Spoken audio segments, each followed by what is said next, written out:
Everyone, Play the Fight Song fans, Iowa Hawkeye fans, welcome in to something a little bit new for the Play the Fight Song. As you can see, it's just me, one of the four from the Play the Fight Song podcast. My name is JP. I will take you through an Iowa versus Minnesota preview coming up here in Week 8 in Kinnick Stadium. As you know, if you're probably listening to this, you're probably an Iowa fan, have a little more affiliation that way. If you haven't had a chance to check out our Nebraska side of things from Parks, please do that on the YouTube. Subscribe while you're there. Also, Schaefer and his Iowa State side will also make its way to YouTube. Please check that out. If you're a fan of all three or just want to keep in tabs with all of them, follow them all, watch them all, subscribe on those platforms, YouTube, TikTok, Twitter, Instagram, pretty much all over the place. Please give us a follow. We're making really cool content and just trying to grow this following here across all platforms. We just want to talk football. We want to do everything we can to indulge ourselves in the greatest sport in the world that we believe it to be. Let's dive into a little bit of Iowa, Minnesota. As an Iowa fan, there are a couple things in this rivalry, I think, that really tell you what it is, right? You kind of have this side on Iowa who really wants to win the pig. You want to win the Floyd of Rosedale. You have that whole idea of the trophy. Usually it means it's your first step towards winning the West, right? You've got to win one of your trophy games. The other would be in Wisconsin, the other one being Nebraska. You really want to get off on the right foot. Usually this game's a little bit earlier. We had Wisconsin, as you know, last week. So this game falls just after winning the Heartland Trophy. For Minnesota, I don't know if you've been around a lot of Minnesota fans or been to a game in Minneapolis or even in Iowa City when Minnesota fans travel down there. They are not the biggest fans of the University of Iowa, to say the least. Like, they have a chant. They just say, "Who hates Iowa? We hate Iowa." I don't know what got them to say that and what really sparked that in them. And I want to know what kind of where it originated. Is it original? Sure. Is it cool? I guess for them, who cares? I mean, we don't have any cheers or anything like that we do in Kinnick for this rivalry, but it is heated. It does have a lot of history to it. You can think back to 2002, 2003, 2019 when Minnesota came into Kinnick undefeated and had a chance to win the West and was ranked fairly highly, and Iowa ended that undefeated season. But let's jump into the Gophers a little bit. The Golden Gophers currently sit at 3-3, 1-2, fourth place in the Big Ten West, coming off a bye a week before. They were beaten 52-7 by Michigan, and a little bit of a rout. PJ Fleck, yes, he's still the head coach at Minnesota. You love him or you hate him. It's that kind of thing. I think Minnesota fans would agree with that. Currently 47-30 rather, as a head coach at the University of Minnesota, and his best season being in 2019 that I was talking about a little bit earlier. Let's look a little bit deeper at this year's team. It's a little bit of a different Minnesota team. They're not as dominant in some spots that they usually are. That would be the offensive line, at running back, and on the defensive side of the football. Ethan Kaliak-Manis is a quarterback. Replaces, it feels like, 6, 7, it felt like. Year started that Tanner Morgan was for the Gophers, and he was really reliable. Wasn't going to win you a ton of games, but he definitely wasn't going to lose you games. I think that was another, lukewarm feel for a lot of Minnesota fans watching him play football at Minnesota. Ethan currently has a 55.9% completion percentage. Hasn't been very good through the air. 6 touchdowns, 6 interceptions, just reiterates that point I was just making right there. It's been an interesting year for him because you could see he's a lot better and a lot more of a raw talent than Morgan was. He has a better arm. He moves around a little bit better. He just makes mistakes, and it doesn't feel like he's comfortable, and it definitely shows when you're not able to run a ball in a Minnesota offense that really relies on that. Think about having Mohamed Ibrahim and all these different running backs the University of Minnesota's had. They don't have that this year. They really haven't had the stud run game that we're used to seeing a Minnesota team have, and that's kind of fallen back on Kaliak-Manis, and he hasn't been able to make those adjustments and really take this offense to a new height, and they've kind of been like, well, let's just stick to running the ball even though it hasn't worked. So it's been a really sluggish offense. They've gotten in a beater with University of Louisiana early in the year, and it hasn't been the year that Minnesota maybe thought it was going to be. I think people thought they'd be a little better than they are. They lost to Northwestern in a game that is gross. I mean, Big Ten West to a T. Let's look a little bit at the running back position. I was talking about Mohamed Ibrahim. No longer there. Obviously, the kid was an absolute stud, impossible to play against. I think he ran for over 200 last year on Iowa. Had the costly fumble late that Iowa picked up and ended up scoring and winning that football game. Darius Tyler's their main back. He's missed a couple weeks in a row now with an injury to his leg. I don't have a ton of details on that from what I understand.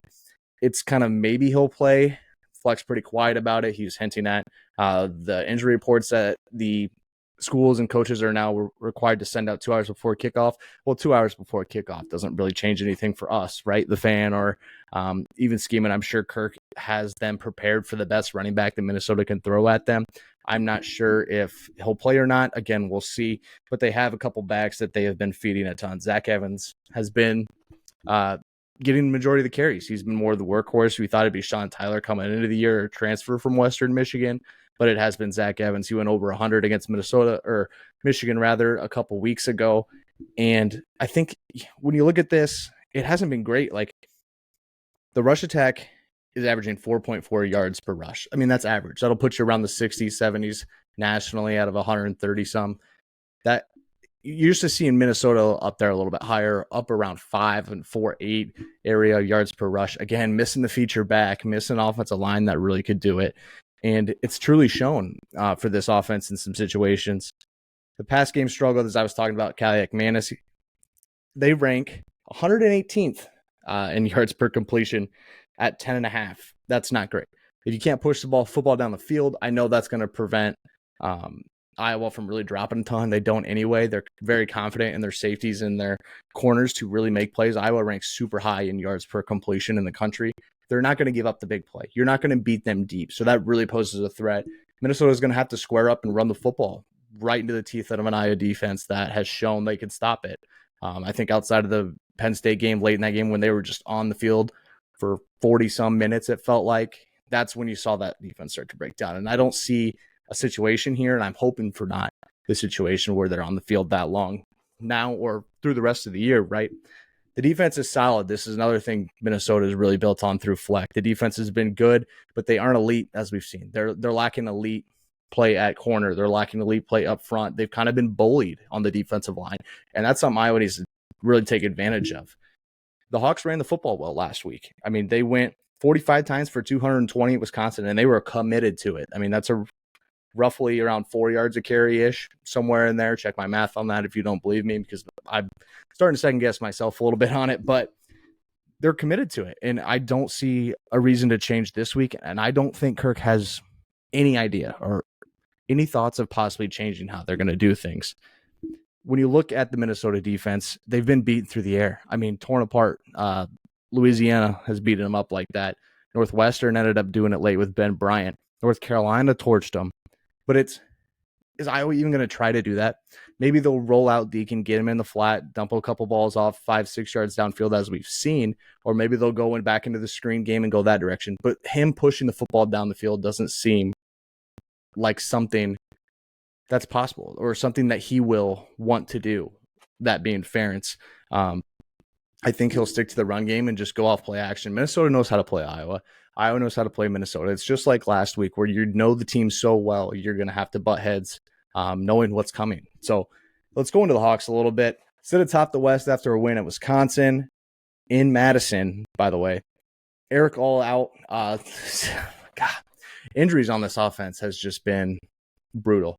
You lose Lachey, you lose McNamara, now all. Caleb Johnson missed a couple games. Jazzy Patterson missed a couple games. Good news with losing Patterson and Johnson. Well, not good news, but the silver lining of it all is that you've got LaShawn Williams to really work his way up and start running the football better. And he ran it again last week very well. But the problem is now you are now deep into that tight end room where you need people who are able to block and really help with the run game that has struggled throughout the last couple of years. And you're going to need them to be viable and reliable check down options for Deacon Hill, whether that's in the flats or whether that's over the middle on a 3rd and 5. We're going to need people to make those plays. And I don't know if he is really the answer in those spots to push the ball downfield like Deacon wants to. I'm sure he would love to sling it. The kid's got a rocket for an arm. I don't think that's something we'll end up going and doing. Tight ends that you'll probably see, Steven Stylianos and Johnny Pascuzzi. Pascuzzi being a walk-on, they're going to have to step up. There's no way around this. Tight end room's thin. They're hurt. They're going to have to play a major role in this Iowa offense, as tight ends have done since the beginning of the Ferentz era and even before that into the Hayden Fry era. Expect this to be a slower game. I think the total opened at 31. I think it got bet up to 32.5. I'd be surprised if the Hawks got to 20 with the way they're going to play this game, in all honesty. And I don't see this as a knock on the Iowa offense. I mean, we've heard it enough from every outlet in the country, but it's going to be more of a, ground it out, run the ball down their throat, stay between the tackles. I think they found a way to make that work last week at Wisconsin. Again, this isn't as good of a front as you got at Wisconsin at the linebacking core or in the front four. So you're going to get a weaker defensive line. Hopefully the offensive line can stay on a little bit of an upward trajectory and start moving the football that way. Iowa's offense ranks 133rd in yards per game and 93rd in yards per rush. So it's not explosive. We never said it was. We know it's not going to be. It's going to be that same brand of Ferentz football that we've seen since 2000. I think it'll be interesting to see how this game plays out, because you're going to get up. Let's say they get up 7 or they get up 10 in the second half, like early third quarter, in the second quarter sometime.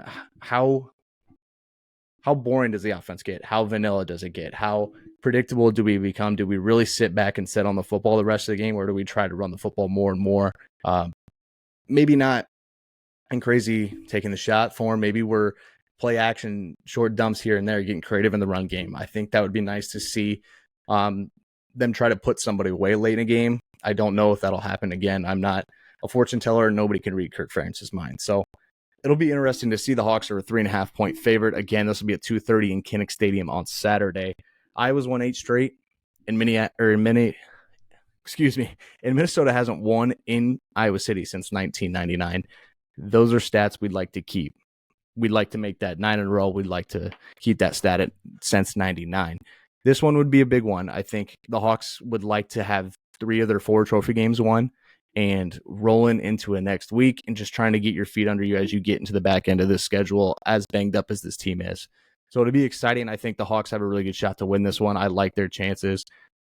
Again, don't expect anything crazy. Don't expect any fireworks or anything out of this offense. It's going to be the same Ferentz formula we've seen for a long time.